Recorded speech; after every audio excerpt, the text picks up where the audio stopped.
Interactive case study, whole blood transfusion in the Pediatric Intensive Care Unit, PICU.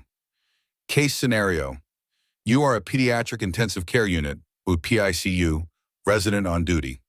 A 5-year-old child, Liam, is admitted following a severe traumatic injury from a motor vehicle accident. He presents with severe hemorrhagic shock and coagulopathy. Initial lab results: hemoglobin 5.8 G1DL, platelets 9,000 and INR 2.1, lactate 6.2 mmol, blood pressure 72/40 mmHg, hypotensive despite fluid resuscitation.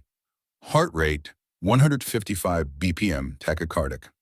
The trauma team suggests low titer group O whole blood, LTOWB, as part of massive transfusion protocol, MTP.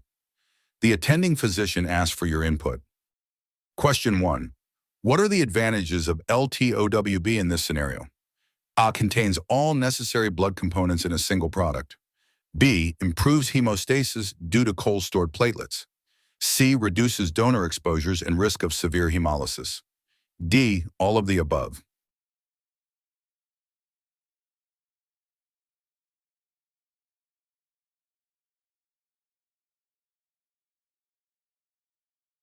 Correct answer. D. All of the above. LTOWB provides all blood components, RBCs, plasma, and platelets, in one transfusion, eliminating the need for separate component therapy. Cold-stored platelets in LTOWB retain hemostatic function better than room temperature stored platelets. Using LTOWB reduces donor exposure, lowering the risk of alloimmunization and severe hemolytic reactions. Studies suggest improved survival rates in traumatic hemorrhage with LTOWB. Liam receives 2 units of LTOWB under the massive transfusion protocol. His blood pressure stabilizes and lactate improves, now 3.8 mmol.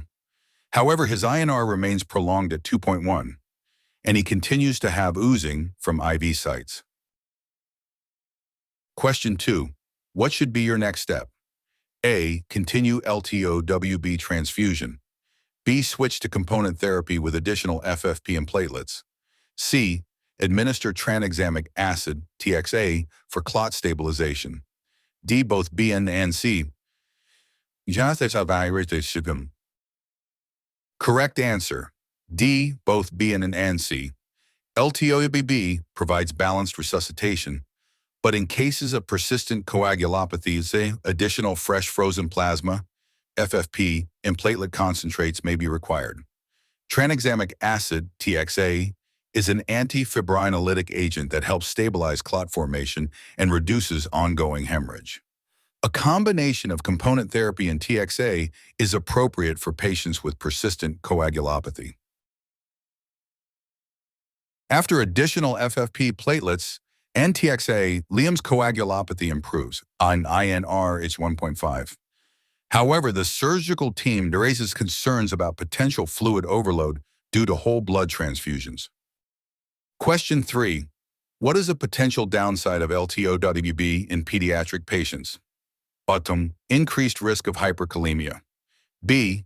Fluid overload in smaller patients. C. Higher risk of transfusion-associated circulatory overload, i.e. TACO. D. All of the above. Correct answer. D. All of the above. LTOWB contains plasma, which can contribute to fluid overload, particularly in small pediatric patients. Stored whole blood may release potassium, increasing hyperkalemia risk. Transfusion-associated circulatory overload, TACO, is a concern, requiring careful monitoring of fluid balance.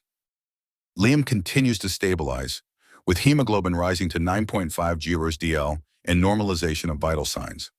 The surgical team decides no further transfusions are required. Question 4. When should whole blood transfusion be discontinued?